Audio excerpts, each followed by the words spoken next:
Hey BookTube, it's Peg. I'm at the History Shelf, and I'm here to do just a little Sunday check-in video. Got a few items in the mail, magazines, one book. So it's just a little bit of this and that today. Just wanted to touch base with you all and hope that you're all doing well. I might be a little more low-key today, but I think we're all kind of feeling that way. But anyway, I wanted to, just keep pushing on in the realm of ideas and books and reading. Let's see. I'm going to start with a couple of the things that I got in the mail today. As you guys know, I've mentioned in the past that I subscribe to a ton of different periodicals, magazines, a lot of history-related magazines, and book-related magazines as well. But I got the latest issue of the BBC History magazine. I have a stack of these that I am so behind on that I think I'm not going to renew my subscription. And just read through the stack that I have.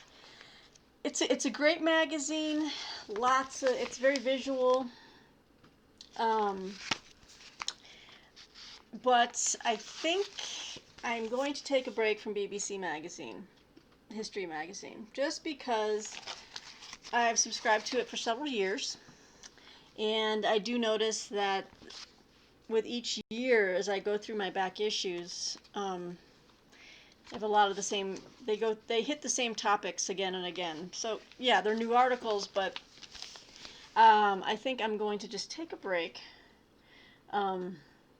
But it's still a fabulous magazine. If you've never tried BBC History Magazine and you see it at the newsstand, well, you can't really go to a bookstore.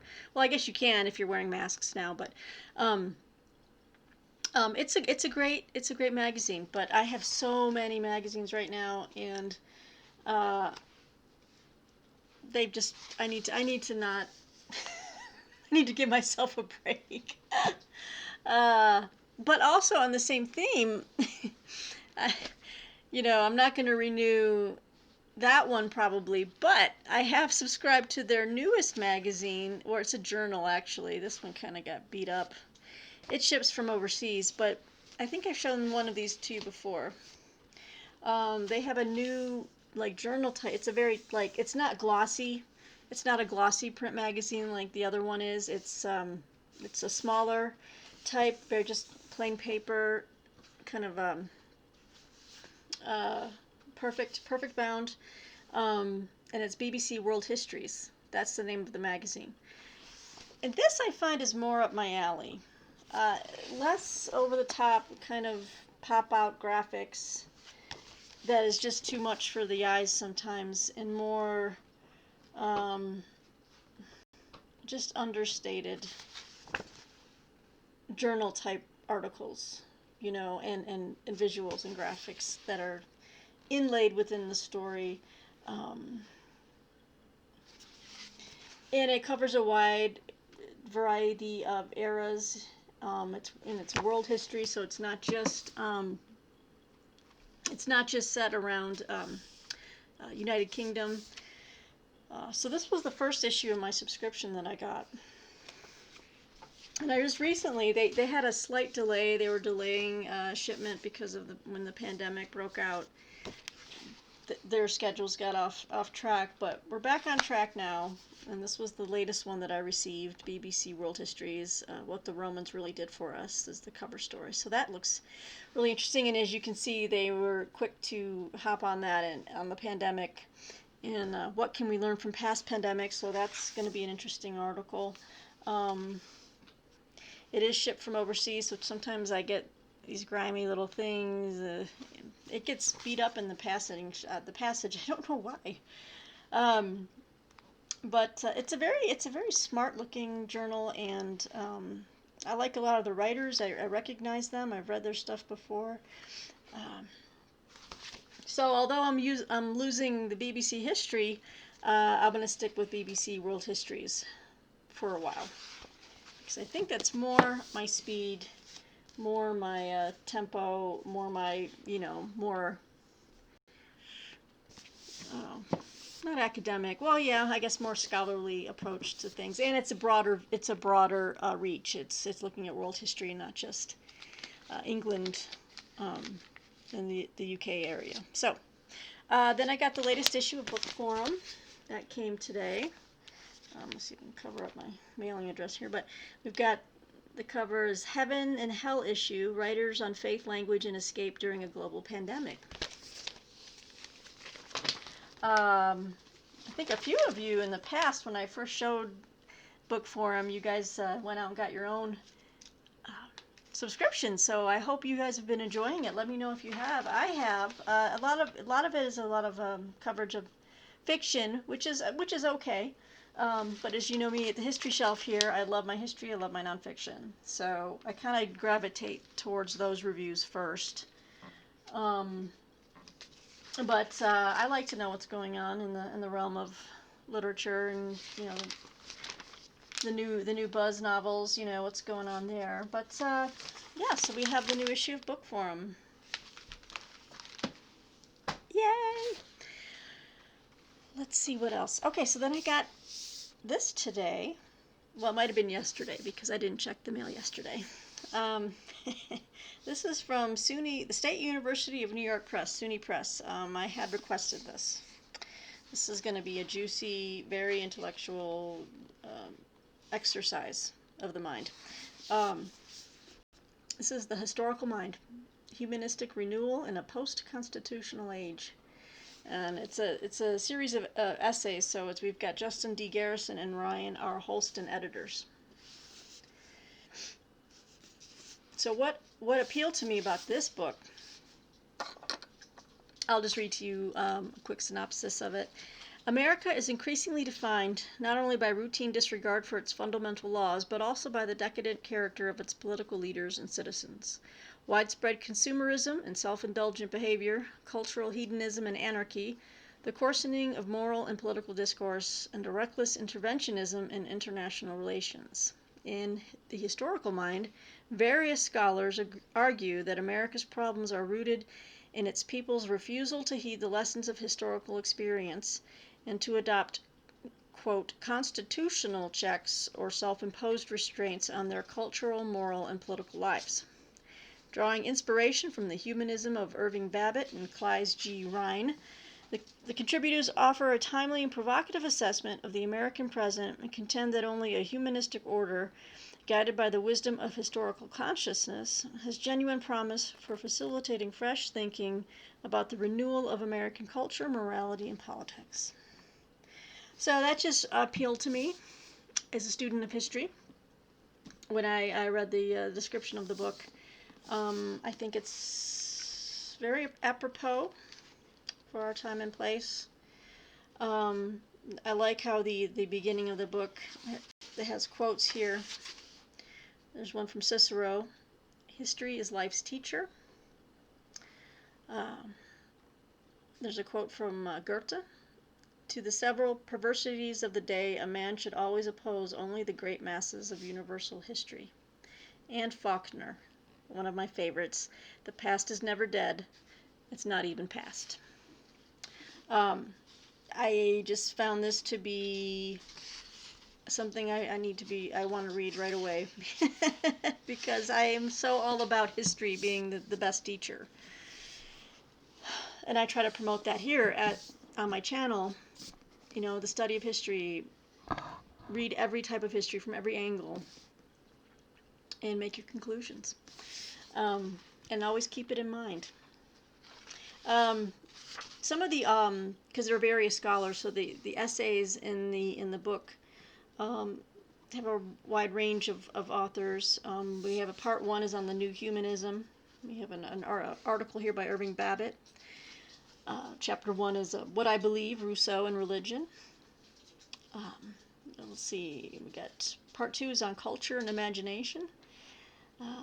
We have Bradley Birzer. We have chapter 3 is on Russell Kirk and the romance of Babbittanianism. I guess that's an essay on Babbitt, Irving Babbitt. Then we have part 3 is on ethics and character, politics, moral judgment, and the Enlightenment Project. by William F. Byrne. We have an essay on Irving Babbitt and Christianity, a response to T.S. Eliot. Part 4 is on America and constitutional spirit. Part 5 is on America, humanism, and the world. So I'm intrigued by this, and I am happy to share my thoughts with you guys as I start to read it. I'll probably start to just tackle them and read them, essay by essay. Each chapter has its own, set of endnotes, which that'll take me into some further reading, I'm sure. There's a lot of great stuff. I love looking at the endnotes and the footnotes and looking at all the works cited.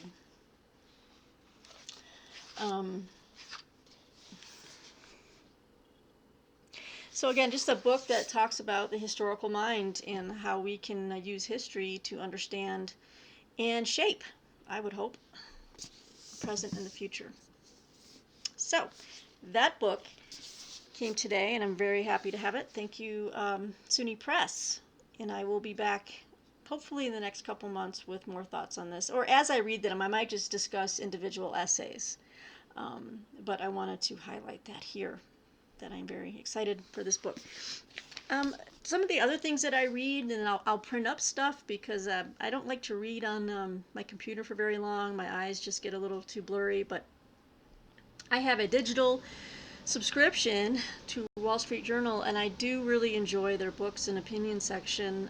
Specifically, their book reviews are great, and they're always covering the books that I enjoy. They really focus a lot on history, and they give a lot of coverage to the new history releases, which I love.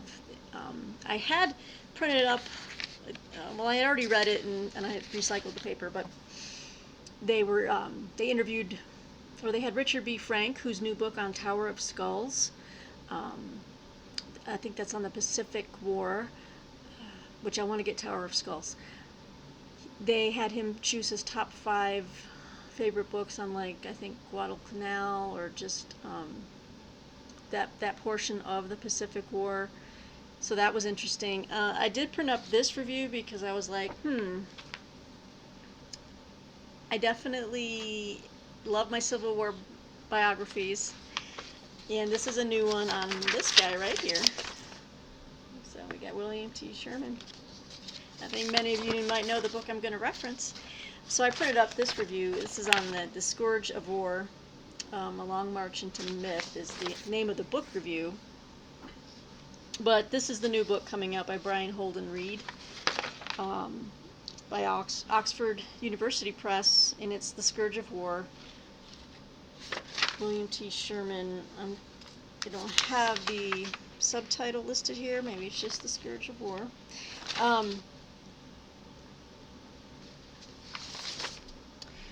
And the reviewer is Fergus Bordwich. And Fergus Bordwich had recently finished a book, which is also on my TBR. So many things I need to get to. He wrote Congress at War, which was about how the Republican Party actually helped push forward and held Lincoln's feet to the fire on abolitionism and emancipation. That's one of the things. I have it right over here on this bookshelf. Hang on, I'll grab it.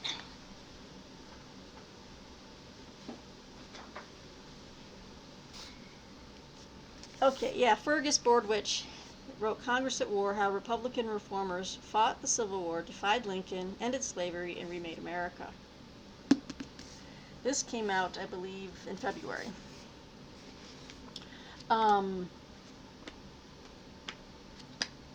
This is definitely on my summer months reading TBR.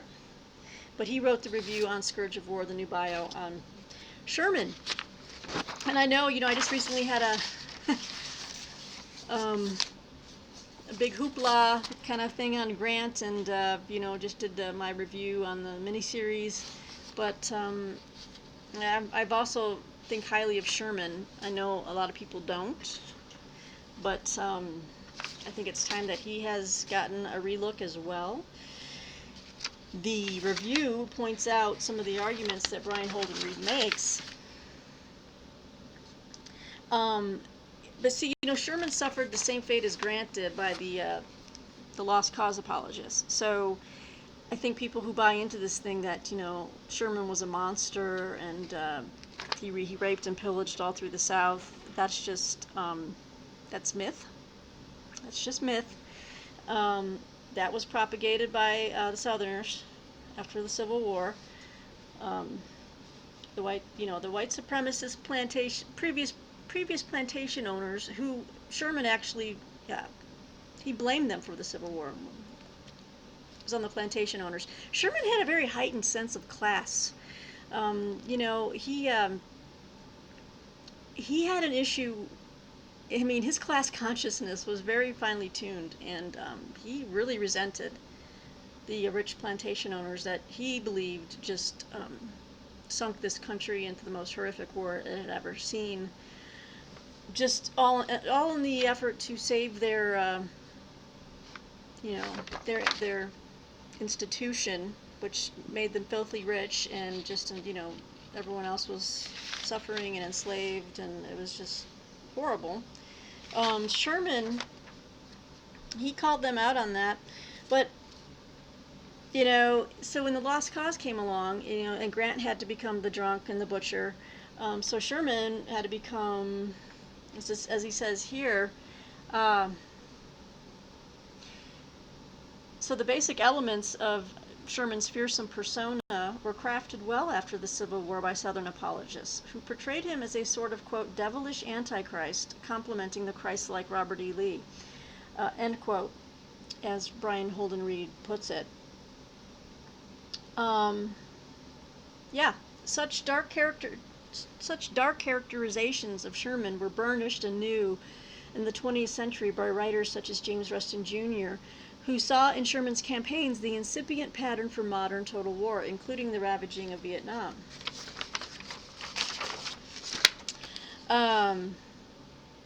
What's interesting about this biography is it's written by a Brit, by an Englishman. He teaches at King's College in London. So I'm really interested to read a biography written out, from someone who's not an American and who might have a more neutral, objective stance on the evidence.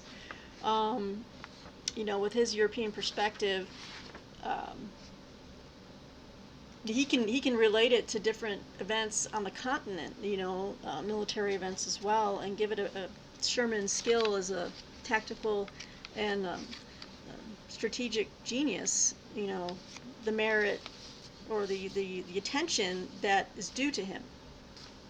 But anyway, this was a great review. I'm not sure if you might have a free read or two if you're not a subscriber to the Wall Street Journal on digital, but I'm really wanting this book. The last Sherman biography I read was In the Service of My Country, I believe, and I'm trying to remember the name of the author. That was a doorstopper of a biography. I'd like to read this one, again, because it is written by a European, and yeah, there's one more thing I want to say about the Lost Cause people who just basically painted Sherman as a monster, and so many people, North and South today, still believe that. Railroads, armories, and this is when he was marching through Georgia and to the coast. Railroads, armories, and the property of many plantation owners, whom Sherman blamed for starting the war, were systematically destroyed. But the reality was far from the, quote, scorched earth that Confederate apologists claimed. Sherman set out to make the South suffer, but, quote, the means he sought to create such conditions were altogether more subtle, based increasingly on the demonstration of superior military force rather than on its naked and brutal application, according to Brian Holden Reed. And indeed, the psychological effect of that march was even more important than just the strategic achievements.